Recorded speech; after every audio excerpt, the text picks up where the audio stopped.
Hello guys, welcome back Arundev classes. और आज हम लोग पढ़ेंगे एक छोटा सा फॉर्मूला है आपका क्वाड्रेटिक फार्मूला। तो इसके बारे में डिस्कस करते हैं ये क्या है और किस टाइप से क्वेश्चन इससे रिलेटेड आते हैं, वो आज आपको समझाता हूँ। देखिए, क्वाड्रेटिक फार्मूला बेसिकली क्या है मैं आपको बताता हूँ। सबसे मेन पहले चीज़ समझते हैं इसमें कि एक क्वाड्रेटिक फार्मूला कहाँ पे यूज़ होता है। ठीक है, तो ध्यान रखिएगा, एक क्वाड्रेटिक इक्वेशन में ही क्या होता है, ये यूज़ होता है द्विघातीय समीकरण जिसे हम कहते हैं हिंदी में। ठीक है, उसमें यूज़ होता है। अगर उसके एक्सप्रेशन की बात करें तो ax² plus bx plus c is equal to 0। This is a expression of quadratic equation. ये चीज़ क्लियर हो गई, जिसमें आपको देखने को मिलता है a is a coefficient of x² and b is a coefficient of x। c कोई कांस्टेंट टर्म हमारे पास दे रखी है। ठीक, अब समझते हैं फॉर्मूला के बारे में कि भैया फॉर्मूला क्या है। फॉर्मूला क्या है, फॉर्मूले की अगर बात करें, ये होता है फॉर्मूला का -b plus minus root of b² minus 4ac, ठीक है, अपॉन 2a। ये आपके पास क्वाड्रेटिक फार्मूला होता है। ठीक, इस फॉर्मूले को समझने की कोशिश करते हैं कि सर क्वेश्चन कैसे होंगे। कुछ नहीं करना होता है इसमें, आपको put the values get the answer से ही हम क्या करते हैं, इसमें आंसर्स को निकालते हैं। ठीक है, वो समझते हैं कैसे निकालते हैं, वो बताता हूँ आपको, ध्यान से देखिएगा ज़रा। ठीक है, देखिए, इस फॉर्मूले में ही हमें क्या करनी पड़ती है, वैल्यूज़ डालनी पड़ती है। और इसमें एक चीज़ ध्यान रखिएगा, इसमें जो टॉपिक आकर रिलेटेड आता है इससे, इसमें दो टाइप टॉपिक आते हैं। एक आता है आपके पास nature of the root, nature of the root, plus दूसरा कॉन्सेप्ट जो आता है इस पे क्वेश्चन आते हैं। क्या आते हैं, क्वेश्चन। ठीक है, ये जो आपका टॉपिक है यही वो मेन टॉपिक है जिसके थ्रू आपके मार्क्स एग्जाम में आते हैं। ठीक है, यदि फॉर्मूले पे अगर 5 मार्क्स के लिए इससे रिलेटेड कोई क्वेश्चन आता है तो 5 मार्क्स में आप लोग समझ जाइए कि आपका नेचर ऑफ द रूट उसमें इंक्लूड रहेगा, एज वेल एज क्वेश्चन को सॉल्व करना भी उसमें इंक्लूड रहेगा। दूसरी चीज़ मैं आपको बता दूं, नेचर ऑफ द रूट क्या होता है, ध्यान से देखिएगा। जो आपका b² माइनस 4ac है, इसको हम मान लेते हैं कि ये d है। ये क्या है, आपका d है, जिसकी वैल्यू आपके पास होती है b² minus 4ac, b² minus 4ac।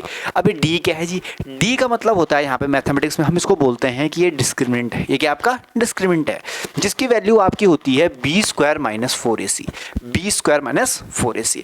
अब इसके कुछ अपने फैक्ट्स हैं, इसके कुछ अपने फैक्ट्स हैं, वो भी आपको बताता हूँ इसके क्या फैक्ट्स हैं। ध्यान से देखिएगा, यदि d की वैल्यू ग्रेटर देन 0 आ जाती है, एट दैट टाइम पे हम कहेंगे कि भैया इसकी जो रूट्स की वैल्यू होगी, सॉल्यूशंस की वैल्यू होगी, वो रियल एंड अनइक्वल रहेगी।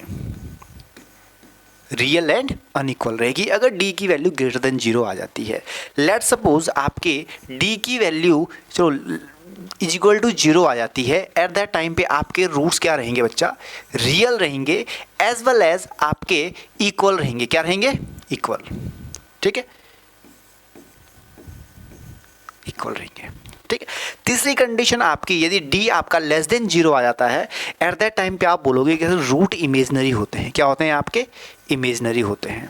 क्लियर हो गया, तो ये 3 है आपके नेचर ऑफ द रूट। ठीक है, जो बताते हैं आपके पास कि भैया हमें जो नेचर रूट्स का नेचर रहेगा वो कैसा रहेगा।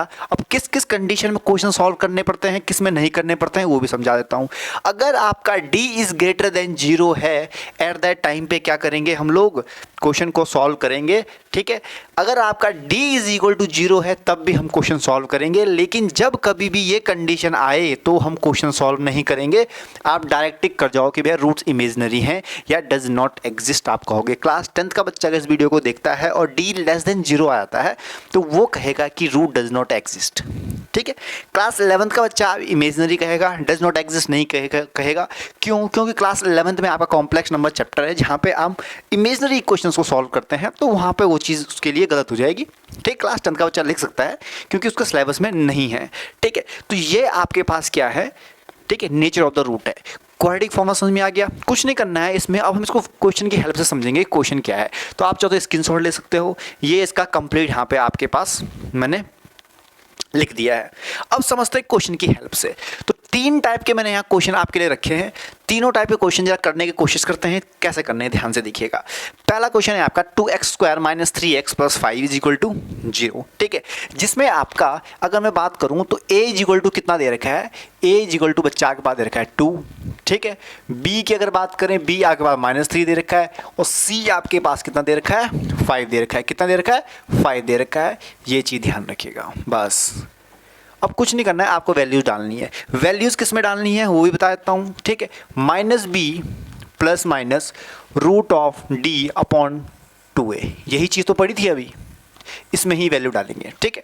-b की अगर बात करते हैं तो यहाँ आपके पास 3 ऑलरेडी नेगेटिव है, तो माइनस माइनस आपका क्या हो जाएगा बच्चा, प्लस हो जाएगा। क्या हो जाएगा, प्लस हो जाएगा।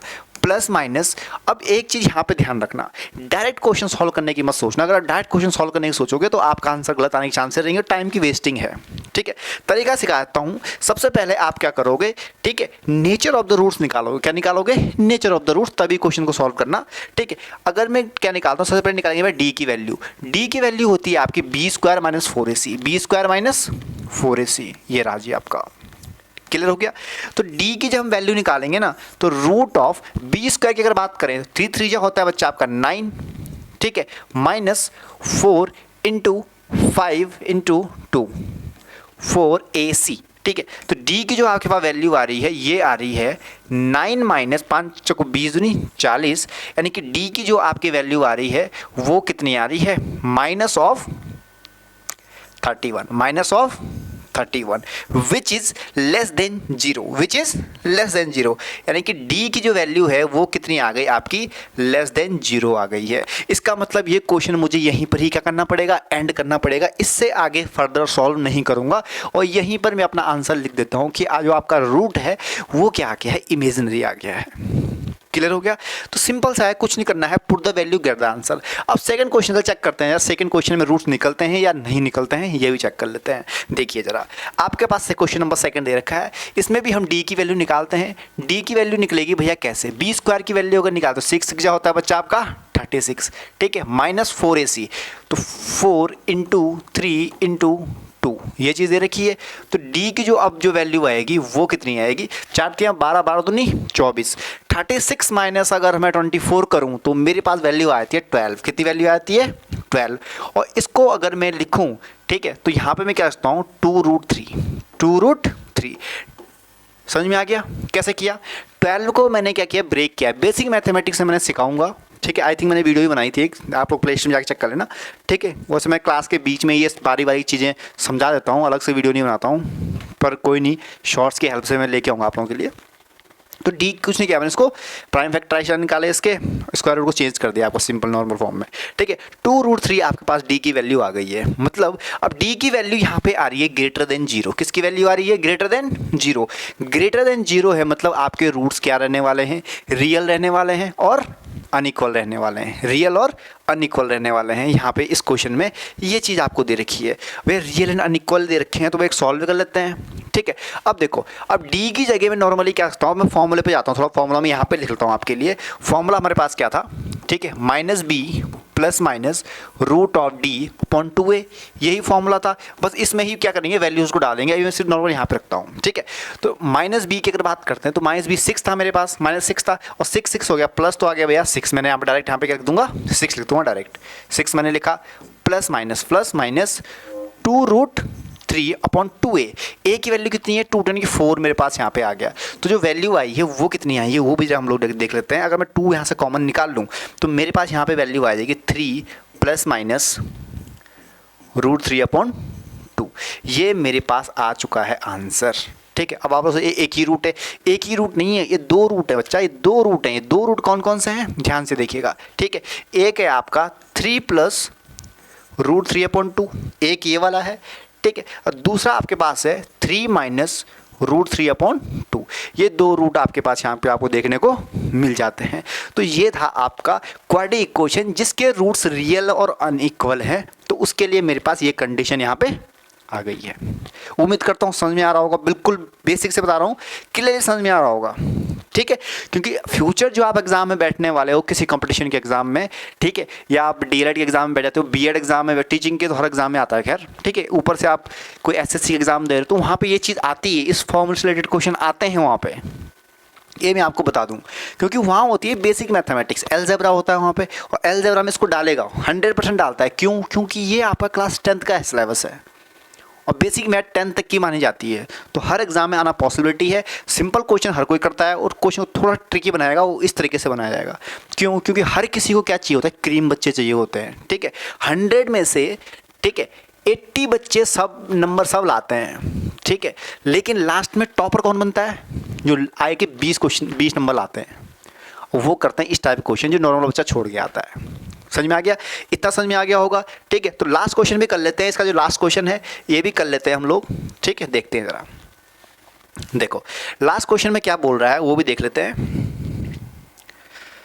देखिए यहाँ पे भी अगर मैं डी की वैल्यू निकालूं तो मेरे पास डी की वैल्यू क्या आने वाली है, ठीक है, वो क्या आ रही है मेरे पास बी स्क्वायर। इसका अगर मैं स्क्वायर करता हूँ, ठीक है, तो 4 चौको 16 तियाँ कितना होता है भैया 48, यानी कि मेरे पास जो डी की वैल्यू है बी स्क्वायर की वो कितनी आ गई है 48 आ गई है, माइनस 4 × 3 × 4 ये आ गया, ठीक है। यानी कि डी की जो वैल्यू आ रही है वो कितनी आ रही है हमारे पास 48 माइनस 48, ठीक है। तो यहाँ पे बच्चा आपकी जो डी की वैल्यू है वो क्या आ रही है 0 के इक्वल आ रही है, 0 के इक्वल आ रही है। और 0 के इक्वल आ रही है तो मैं एक स्टेटमेंट यहाँ पे लिख सकता हूँ कि इसके जो रूट्स रहने वाले हैं वो आपके रियल रहने वाले हैं, ठीक है। इसके जो रूट्स हैं वो क्या रहने वाले हैं, रियल रहने वाले हैं एंड इक्वल रहने वाले हैं, ठीक है। तीनों कंडीशंस में मैंने एक क्वेश्चन उठाया नेचर ऑफ द रूट्स पे, ठीक है, वो रियल एंड इक्वल रहने वाले हैं। अगर मैं रियल की बात करूं तो भैया डी की वैल्यू तो 0 हो गई। अब डी की वैल्यू जब 0 हो गई तो ये वाला जो पार्ट था वो तो रिमूव हो गया, ये वाला पार्ट क्या हो गया, रिमूव हो गया। अब आपकी स्टैंडर्ड इक्वेशन क्या बन गई, वो बन गई है -b/2a, -b/2a। अब माइनस बी की बात करते हैं, माइनस बी कितना है 4√3, कितना है 4√3, तो 4√3 बचेगा क्यों, एक नेगेटिव ऑलरेडी है, एक नेगेटिव और आ गया, तो 4√3/2a, a कितना है 3, तो 3 × 2 = 6 आ गया, ठीक है। दूसरा निकालते हैं। अब भैया d के इक्वल आ गया तो यानी कि रूट्स क्या रहेंगे, इक्वल रहेंगे, तो यही दोबारा रूट रहेगा। तो मैं यहाँ पे क्या करता हूँ 2 × 2 = 4, 2 × 3 = 6, तो अब मेरे पास आ गया 2√3/3। अगर ये ऑप्शन में है तो ये चीज़ टिक मारियो, अगर ये ऑप्शन में नहीं है तो ऑप्शन में दूसरा भी हो सकता है, तो घबराने की ज़रूरत नहीं कि आपका आंसर गलत आएगा, वो चीज़ नहीं समझना है यहाँ पे, ठीक है। वो क्या चीज़ है वो मैं आपको बताता हूँ, ध्यान से देखिएगा जरा।